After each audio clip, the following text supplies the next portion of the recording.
So you might remember Monica Valentinelli. She's been around in the gaming industry for quite some time, tabletop gaming industry. Has done some good work on things like Firefly and so on.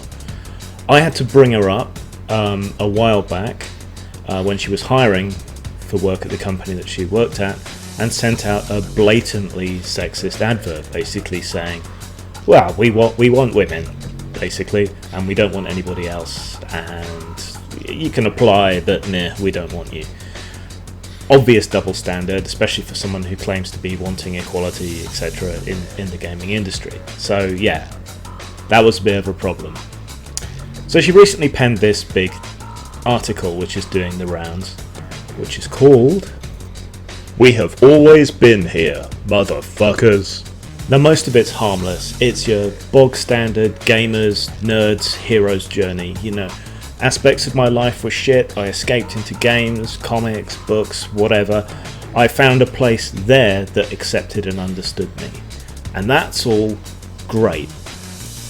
Completely familiar to all of us. It's nothing to do with gender. It's nothing to do with minority status. Gaming, nerd culture, everything has always been welcome to people. So yes, you have always been here, motherfuckers. But which you are we talking about? Are we talking about the nerd, the geek, the outcast? Or are we talking about the person who has decided to fuck everything up? To start shoving an agenda on everyone else? Because that person didn't used to be here. Now there's one really interesting story in amongst this screed that really points to a disconnect, a confusion, a cognitive dissonance in the writer. And that's the part where she talks about one of the older clashes. Let me read that bit out to you. The year is 2008. The Family Protection Act is introduced and bashes violence in video games. I tell everyone how stupid it is, how games are fun, how they helped my brain when I needed them the most, how gamer was not a bad word. No one listens to me, they call me immature. I tell them to fuck off and I play another game. There's another little bit later on. Okay, this is also relevant. The year is 2010. A friend tells me she has to hide being a gamer because her boss will think she's immature. I sympathise. I tell her I bought a game at a game store and the clerk warned me how violent it was for the kid I do not have. We buy games and books and comics on the internet instead and become invisible. No one knows what we buy or why. It feels like heaven. I stopped getting recommendations for diapers. You can actually see the point she goes off the rails with the assumption that it's sexism rather than that's how the majority of the audience is. Sure, it'll happen again and again and it'll be annoying, but so fucking what? It's not indicative of some massive social problem. And the more you go back to a store, the more people know who you are, the less of a problem you'll have. But that you can see, that's the point where she goes off the rails. She goes from defending games to suddenly being resentful. Now this becomes even more important later on. In 2013, she runs into the Sad Puppies and relations to that at a convention. Hears about them. But rather than think or consider what it is that is going on with them, she writes them off as bullies. Oh no, there are bullies in science fiction and fantasy too. Well, there are, but they weren't the Sad Puppies, at least not to start with, and what happened later was counter-bullying, if you want to give it a term. Should people be given fair treatment? Should people be given a fair shake at these awards? Was there a good reason to be upset? I'd argue yes, and I'd argue that everything that's happened since has proven the Sad Puppies' point. They exposed corruption and bias at every level. The ousting of Jonathan Ross as a host of the Hugo Awards showed how deeply the rot had set in.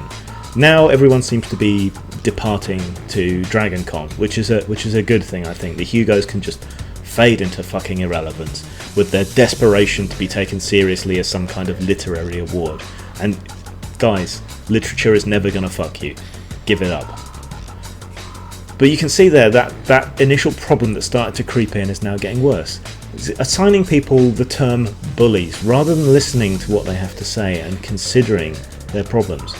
Here are people who had a point of view that I don't agree with politically, but it really has almost no bearing on their work.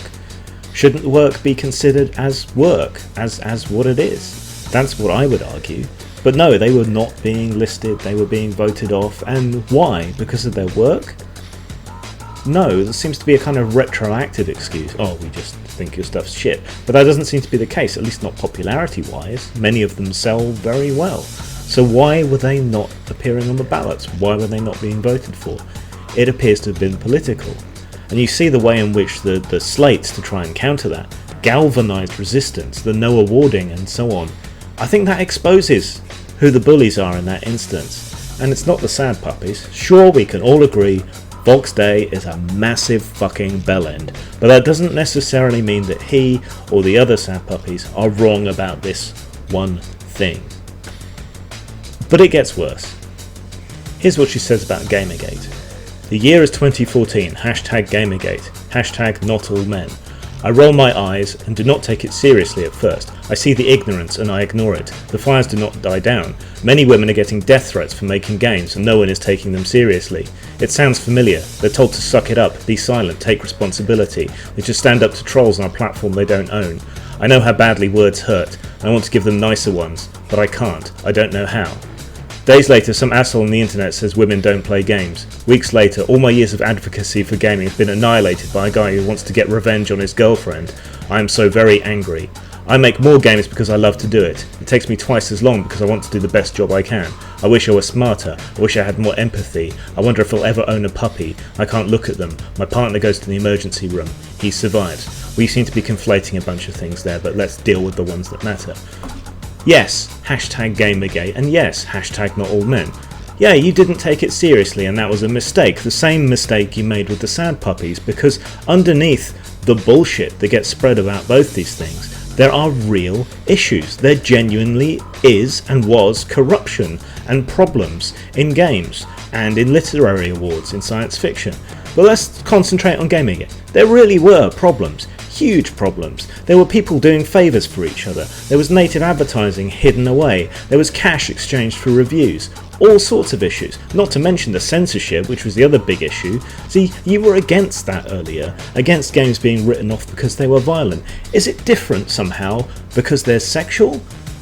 Or is it just games, and should people be able to buy whatever they want? See, this is what it was about. It was about censorship, and it was about corruption.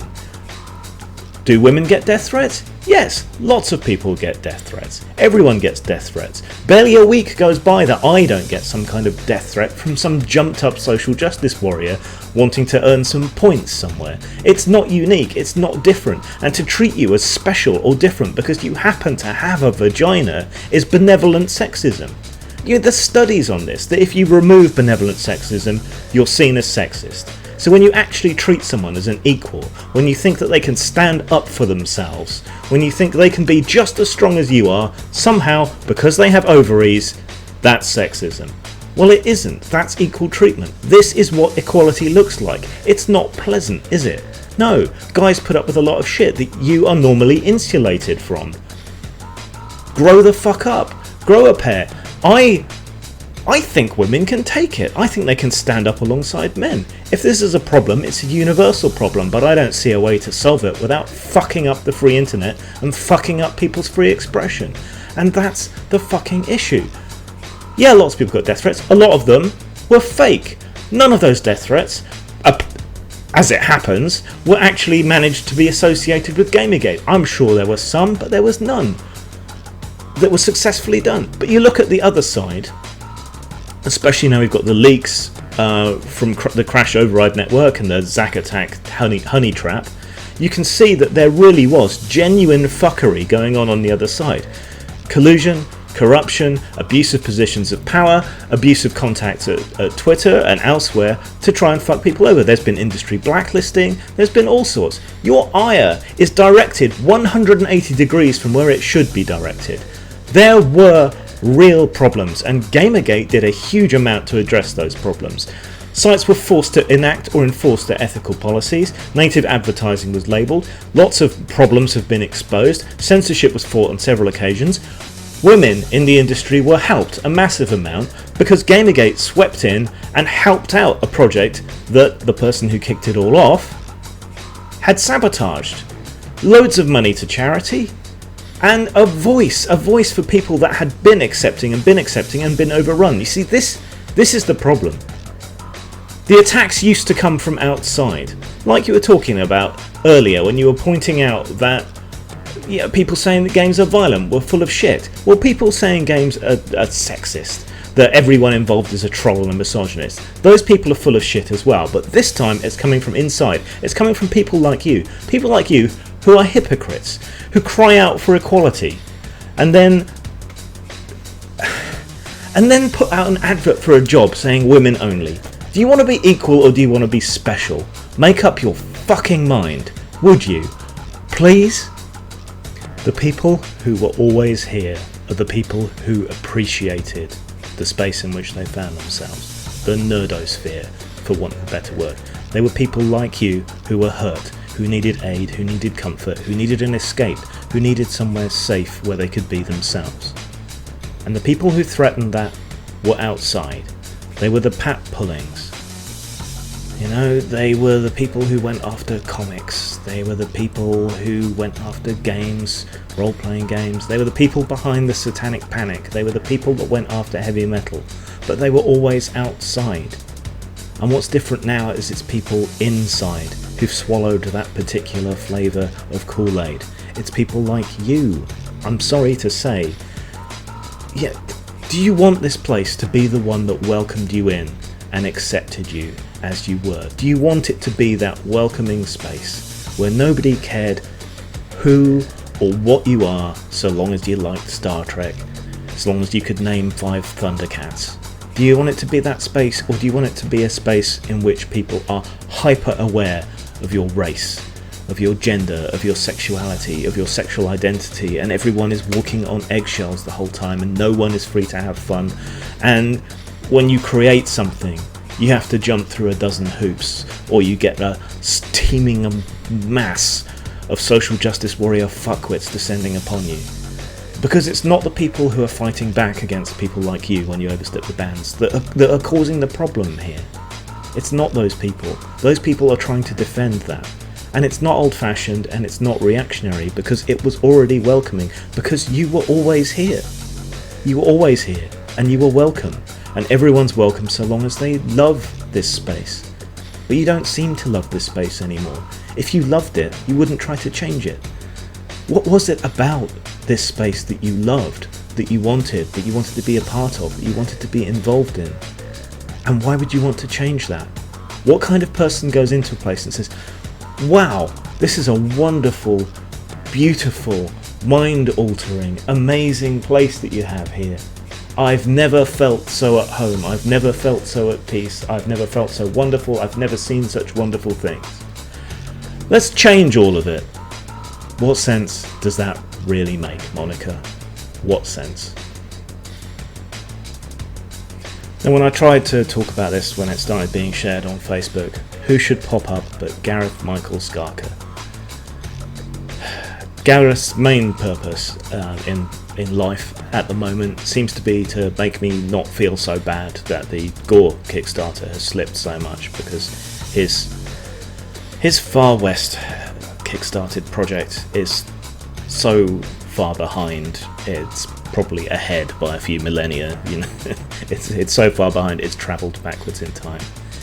He swung back and forth. At one point he was taking on people like this with some of the rest of us. At one point he seemed to understand, but at another point he seems to have lost his way in a similar way to Monica. But with him, I kind of think it's a cynical move. I think he's backing the horse he thinks is going to win, regardless of the truth.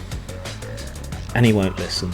And there's lots of people like him that won't listen, that won't look at the evidence, that won't think, that won't defend what they've got. And the reason I say this is not reactionary is because the gaming industry that we've got, the fandom that we've got, is already streets ahead of everywhere else in the world. It's already way more accepting.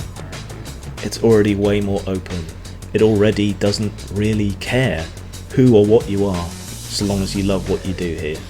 And that's why it's not reactionary. It's people resisting small c conservatism. It's people resisting censorship. It's resisting this kind of bitter attitude, like I said, always used to come from outside, and now it's coming from inside. And we need people to stand up against it. We need to preserve the progress that we had, the progress that is being threatened. There's room for anybody to do anything, and if you do it that way, there's no problem. If you come in and you start fucking with people's shit, that's when they get defensive, that's when they get angry, and it's not without justification. Zang. If you like what I do, please like, subscribe, check me out on Twitter at Grimachu, Facebook, James.Desborough, G+, James Grim Desborough, mine's Grimachu. My main website is postmortemstudios.wordpress.com.